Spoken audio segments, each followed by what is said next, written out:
Woodland Program. First, you have some time to look at questions 11 to 17.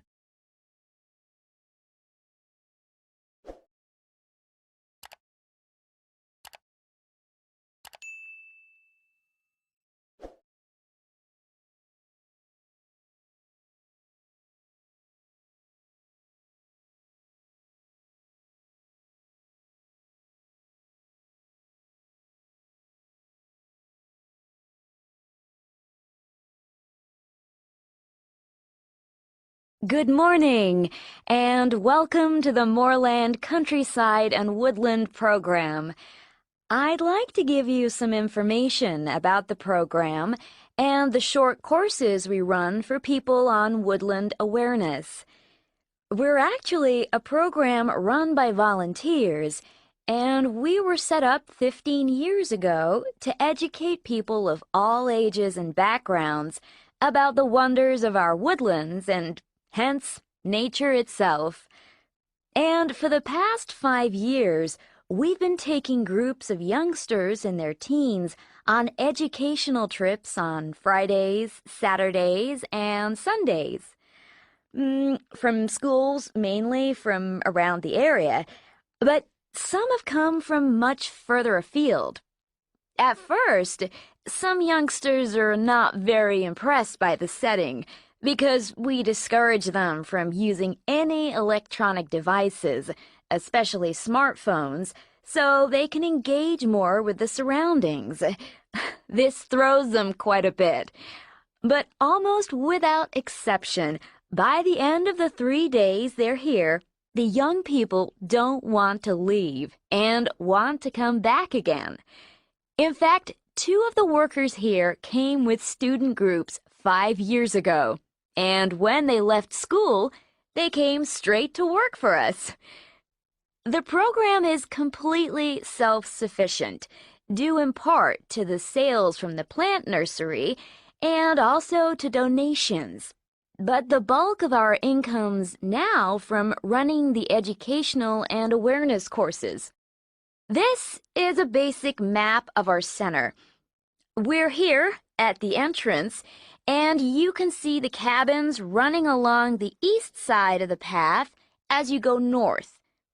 The first cabin, Beach Lodge, is for students. It's quite large and can accommodate 10 students in bunk beds. Then the next 4 cabins are for families, and the cabin after that, Chestnut Lodge, is for teachers, which can hold up to 4 adults.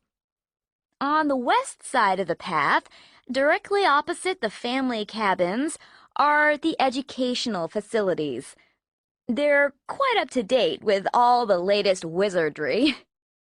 And next to that's the cafeteria, which is shared with visitors to the center.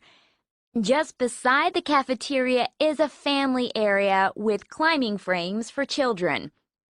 We don't allow open-air cooking here because of the trees. The plant nurseries, that area you can see that runs all the way along the north part of the map. Before you hear the rest of the talk, you have some time to look at questions 18 to 20.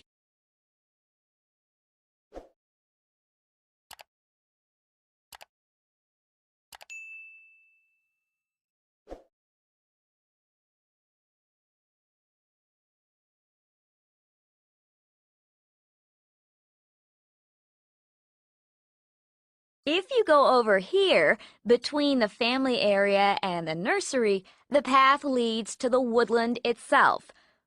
We're on a hill here and quite high up, and as there's some spectacular scenery around here, we have breathtaking views of the countryside. You can see the river stretching for miles through rolling countryside. Fortunately, the whole woodland is protected by law, so nobody can chop down any trees. The landscape here is not changed for hundreds of years.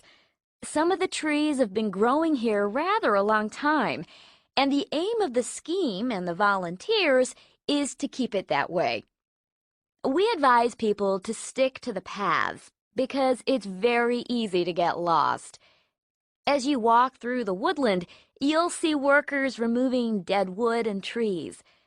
I'd ask everyone not to remove anything like seeds or flowers from the woodland so we can try and conserve it for future generations. That is the end of part 2.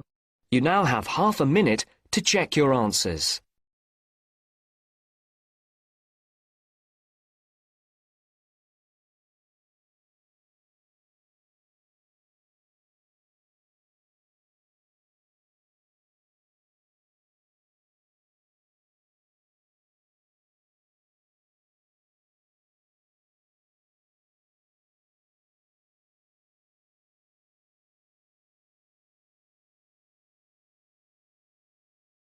Now turns to part 3.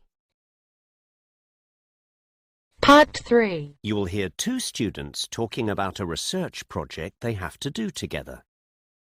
First, you have some time to look at questions 21 to 24.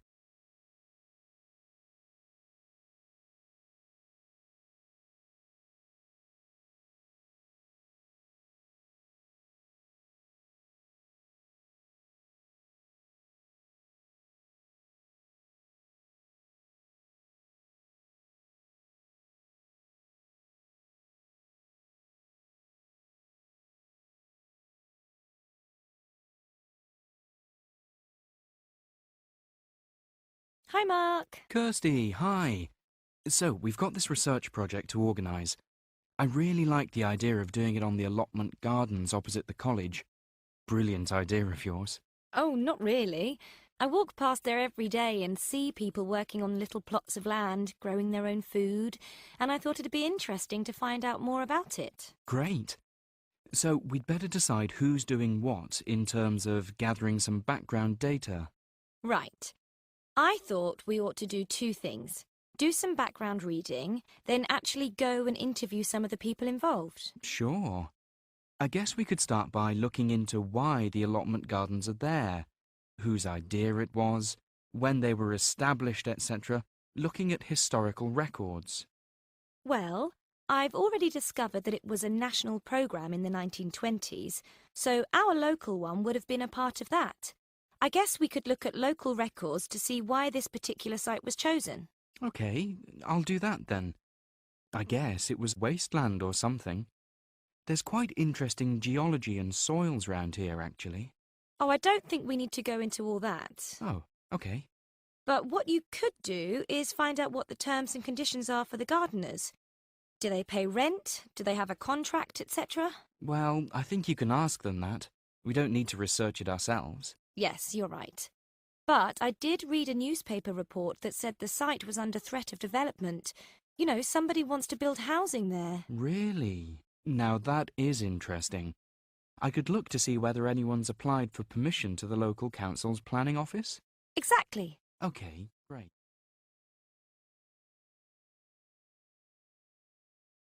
Right then, I guess we need to ask somebody if it's OK before we go over there and start talking to people.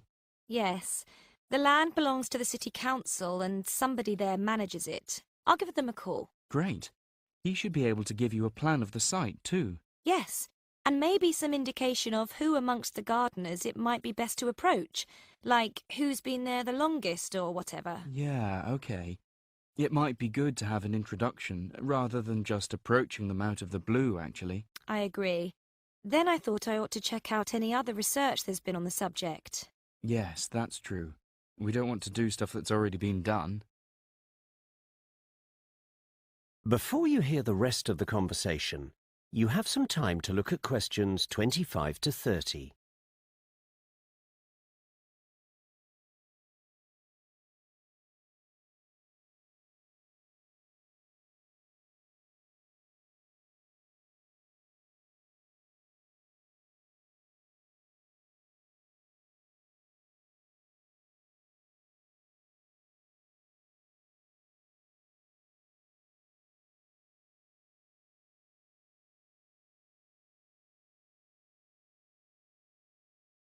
Have you got any idea what we should actually focus on in our research?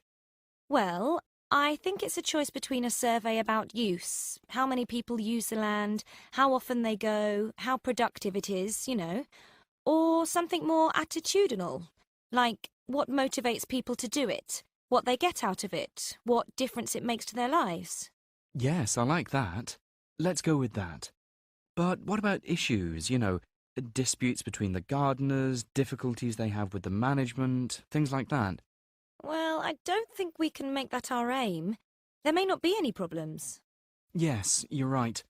Let's stick to the attitudinal focus then. Okay. I think the next stage is to do some preliminary work.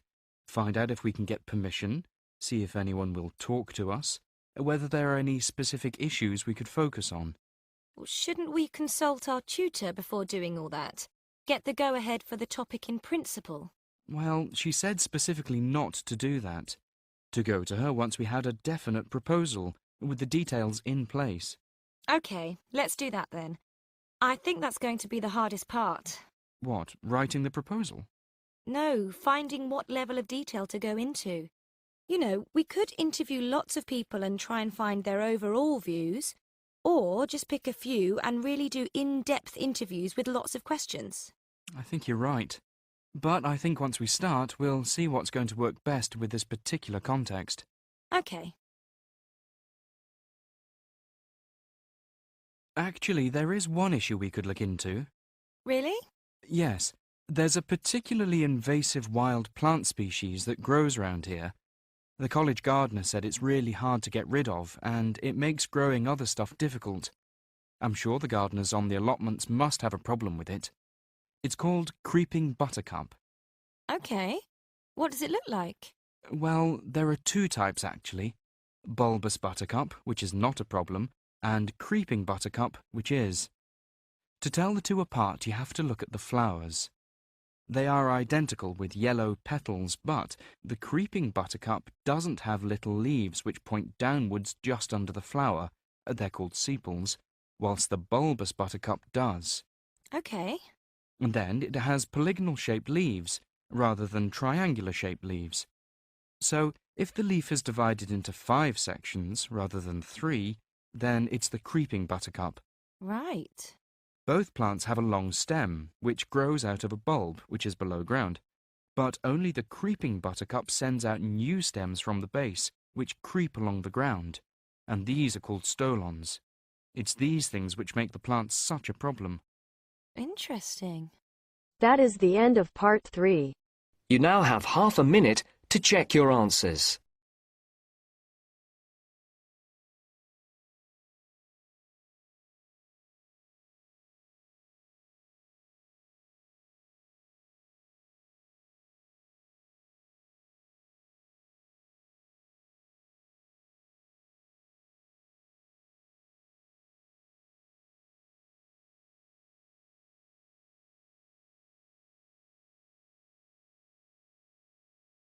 Now turns to part 4. Two university students on a seminar they have just attended. First, you have some time to look at questions 21 to 25.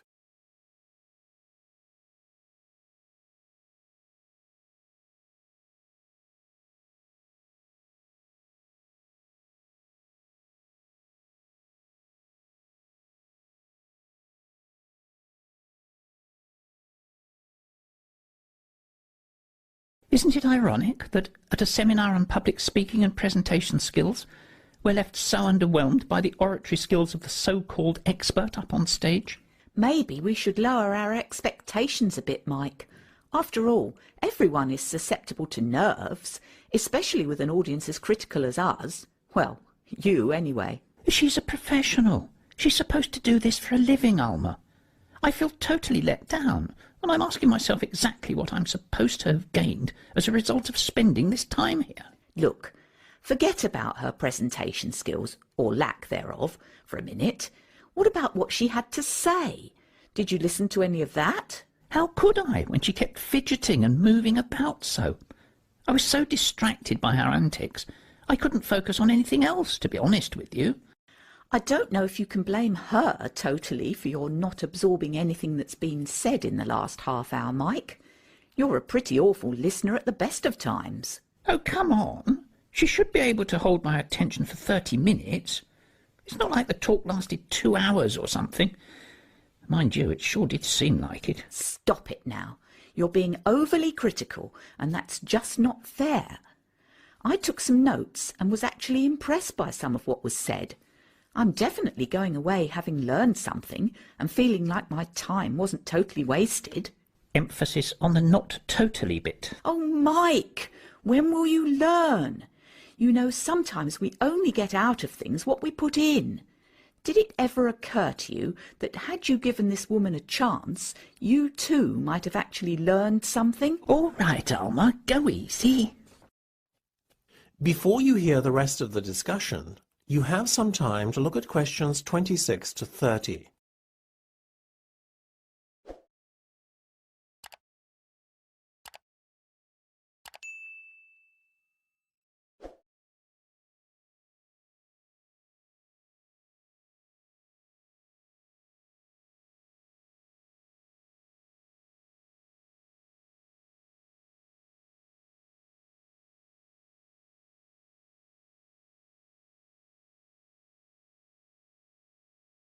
Well, look, we have to fill in this feedback form on her performance now, and I want you to be kind, okay? Yeah.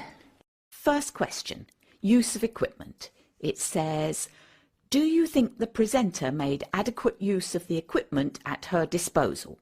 What's a 1? 1 is basically terrible. 1 it is, then. Stop it, Mike!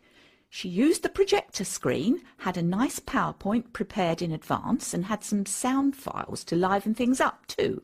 Yeah, it was a real hoot. Look, if you're not going to do this properly, I'll fill it in on my own. OK, look, seriously, I guess I appreciated the prep work that went into the presentation. And she did make good use of the room's IT facilities, so it wasn't as bad as I first made out. But I'm not totally enamoured with her performance in that department either. Me neither, actually. That's a fair assessment at last, Mike. She made an effort, but I would have preferred it if she had used the interactive whiteboard, perhaps, as well as the projector. Her presentation might then have felt, well, more interactive, I guess. A decent effort, though. Agreed? Agreed. What about preparation? Well, I think we can both see that a lot of effort was put in that respect. Can't falter there, can you? Not at all. How about clarity of speech and effectiveness at getting the message across? Well, look, you thought she spoke very clearly and that a lot was learnt from the seminar. I, on the other hand, learned more from my 2-year-old nephew's utterances of nonsensical broken English. Mike! Let me finish. So perhaps the truth is somewhere in the middle. Agreed? I'll settle for that. Satisfactory then on both counts. Execution is the bit I want to get to, Alma. Oh, here we go. Was it really that bad? Oh, come on. You have to admit it was pretty boring. Half the theatre had emptied by the time she finished. I can't really argue with you there, Mike. Clearly she failed to engage her audience, which is a big black mark for her execution.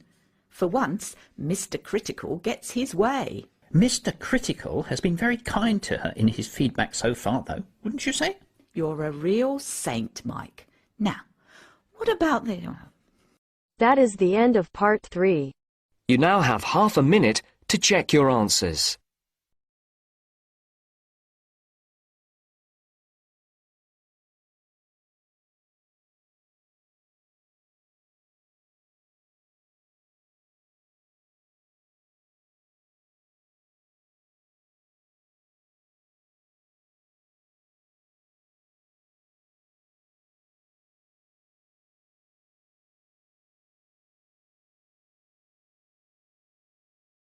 Now turns to part 4. Part 4. You'll hear part of a lecture given by a waste recycle management's professor. First, you have some time to look at questions 31 to 40.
Now listen carefully and answer the questions 31 to 40. Hi everyone. This morning I'm going to talk to you about flea markets in England. At first we were surprised to learn that only 15% of people here in England make an effort to collect waste. That is lower than other European countries. Also, it might be falling within a couple of years' time unless the government makes a severe regulation for industries and local residences. The UK government's target means that by 2012 we must decrease our waste emissions by 45% compared with 2000. Local councils can offer support to meet that target by taking part in the National Green Campaign and investing in local flea markets. Most of all, these markets reduce waste emissions from landfill sites. A flea market, or swap meet, is a type of bazaar where very cheap or second-hand goods are sold or bartered for. It may be indoors, like in a warehouse or school gymnasium, or it may be outdoors, like in a field or under a tent. The flea market vendors display the goods used on the table for selling, such as a few unwanted household items to operate commerce, including a variety of used living products. Many flea markets in European countries have food vendors who sell snacks and drinks to the visitors, and may be part of a small event such as carnivals or concerts. As part of our research, our team carried out a questionnaire with people in the local area. The results said we need to open more second-hand shops. However, one problem is that there is a lack of information and marketing. To solve the problems, local councils should invest and support in flea markets by doing things like creating parking space, organising security, public promotions using the internet and other resources. We were also surprised to discover how waste such as furniture, computers, kitchen tools, and other such things are reused. And wooden furniture or electronic products are easy to recycle because they can be reused over and over again without becoming weaker. Around 3 million electronic goods are thrown away per year. Also, around 500,000 pieces of furniture are also disposed of. Only 1/5 is collected and fortunately recycled through many local flea markets. In 2009, there were around 3,000 flea markets in England.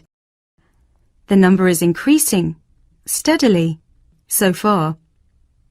Surprisingly, by collecting under 15% of old books, lots of paper is imported, so more paper can be recycled in the UK. Europe recycles 50% of its paper, and Germany recycles 80% of its paper. When recycling launched, there were quality problems, so it was so hard to reuse paper in office sheets. However, these problems have now been solved, and Union of the Flea Markets based in East London produces high-quality recycled paper. Another union, Loving Paper, currently sells the paper that has been through a sorting process to farmers or gardeners as fertilizer. So, to sum up, there seems to be a number of activities that enable people to reuse waste, but the substantial problem is encouraging people to think twice about taking their waste to a flea market instead of throwing it away. I think the recycling program will make us save materials and protect the environment in future. And next, I'll show the plan for promoting it. That is the end of part 4. You now have 1 minute to check your answers to part 4.